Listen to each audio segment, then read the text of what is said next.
जनगणना होगी और जनगणना में जो आंकड़ा आवेगा जनसंख्या के बारे में, उस आंकड़ा के आधार पर देश में चाहे संसद में सीटों की संख्या हो या राज्य की विधानसभाओं में सीटों की संख्या हो, उस जनसंख्या के आंकड़ा के आधार पर सीटों की संख्या प्रत्येक 10 साल की जनगणना के बाद तय की जाएगी। यह बात संविधान में लिखी हुई है और संविधान की व्यवस्था के हिसाब से पहली बार आज़ादी के बाद 1951 में जनगणना हुई, उसके बाद परिसीमन हुआ, सीटों की संख्या बढ़ी लोकसभा में भी।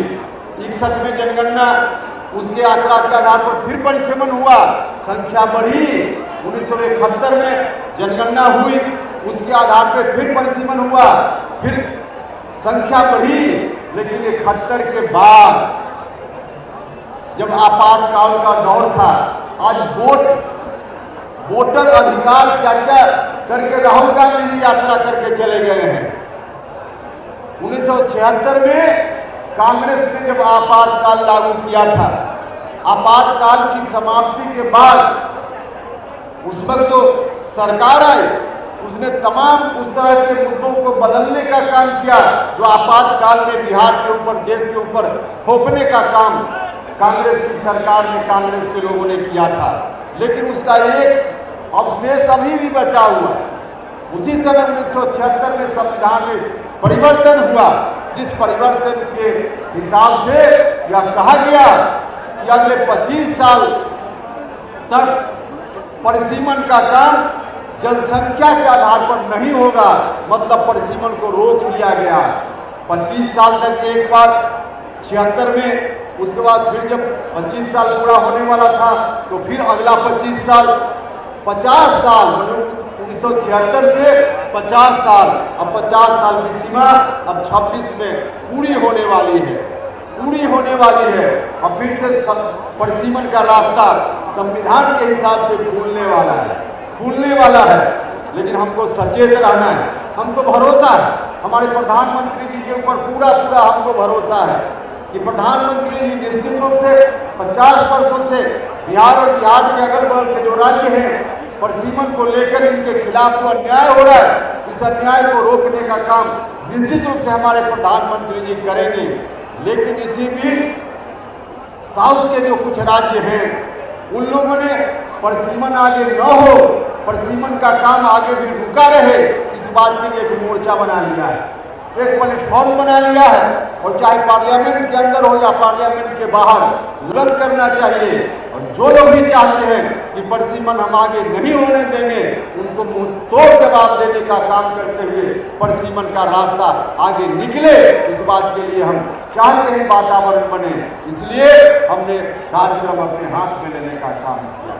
तो संविधान की व्यवस्था के हिसाब से अगर जनगणना के आधार पर परिसीमन का काम निरंतर जारी रहता, तो पिछली जनगणना का जो रिपोर्ट है, सबसे लेटेस्ट रिपोर्ट अभी वही है। 2011 2021 में जनगणना होनी थी, कोरोना के कारण विलंब हुआ है। लेकिन 2011 में जो जनगणना हुई, उसकी जो रिपोर्ट है, उस रिपोर्ट के आधार पर अगर परिसीमन होता तो हमारे बिहार में 40 लोकसभा क्षेत्र जो अभी वर्तमान में है, इसकी जगह कम से कम 60 लोकसभा क्षेत्रों की संख्या होती। 60 हमारे बिहार के किसी भी पार्टी के लोग हों, जाकर संसद में, लोकसभा में सिर्फ 40 लोग अभी जाकर बिहार के हक की बात करते हैं। परिसीमन अगर हुआ रहता, जो पुरानी व्यवस्था संविधान में थी उसके अनुसार, तो अभी कम से कम 60 लोग एमपी बनकर लोकसभा में हमारे बिहार के होते और बिहार के हक की बात वहाँ करते। जहाँ 60 लोग होते, 40 लोग कर रहे हैं। योजना भी कई इस तरह की बनती है सरकारों के द्वारा, जितना लोकसभा क्षेत्र उस तरह से योजना, तो कम लोकसभा क्षेत्र तो कम योजना का लाभ, कम योजना का लाभ। यह अन्याय हो रहा है पिछले 50 वर्षों से। इस अन्याय को रोकना है कि नहीं रोकना है? इस अन्याय को रोकना है तो इस आवाज को और बुलंद करने का काम करना है। तर्क क्या है?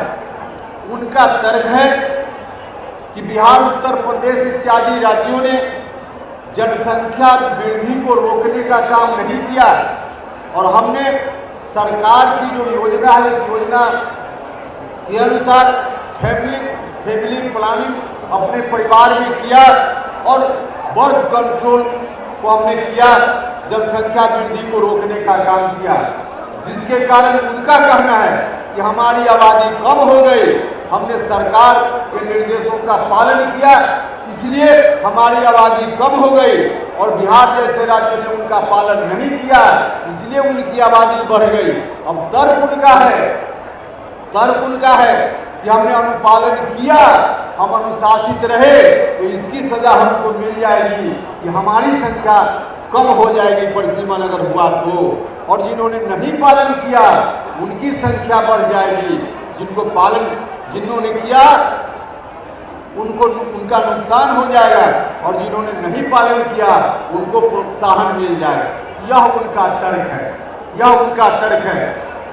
लेकिन मैं आपको बताना चाहता हूं, उनका तर्क सत्य से बिल्कुल परे है। कई लोग आपको भी मिलेंगे और इसी तरह का तर्क जो वहाँ के लोग तर्क देते हैं, आपको भी कहेंगे कि आपके नेता परिसीमन की बात करते हैं, लेकिन साउथ के राज्यों ने जनसंख्या रोकी, उसका नुकसान होगा, और यहाँ के लोगों ने बेतहाशा जनसंख्या बढ़ाई, इसका लाभ लीजिएगा। ये कहाँ का न्याय है? लोग कहेंगे। यह जो उनका तर्क है, जरा ठीक से समझिए, उनका तर्क बिल्कुल बेबुनियादी तर्क है। भाइयों और मित्रों, उनकी जनसंख्या जब से देश में जनगणना का काम शुरू हुआ, आज़ादी के पहले का 150 साल, 1881 में पहली बार तत्कालीन भारत की सरकार ने जनगणना कराने का काम शुरू किया था। तब से जनगणना आज़ादी के समय तक लगभग 150 साल में जो जनगणना की रिपोर्ट है, उस रिपोर्ट के हिसाब से तब हमारी आबादी, बिहार और बिहार के अगल बगल के राज्यों की आबादी उस पर घट रही थी, बढ़ नहीं रही थी। घट रही थी, उनकी आबादी तब बढ़ रही थी। जो लोग आज कह रहे हैं कि हमने आबादी को कंट्रोल किया है, तो 150 वर्षों में उनकी आबादी बढ़ रही थी, लगातार बढ़ रही थी। 51 तक बढ़ा, 61 तक उनकी आबादी उनकी बढ़ी, और 71 में मामूली कमी आई। तो लगातार 150 साल से आबादी आप बढ़ा रहे थे। अगर लोगों के चाहने से ही आबादी बढ़ने का मामला है, जैसा लोग तर्क देते हैं दक्षिण के लोग, तो जब उनकी आबादी बढ़ रही थी, 51 में उसका लाभ लिया।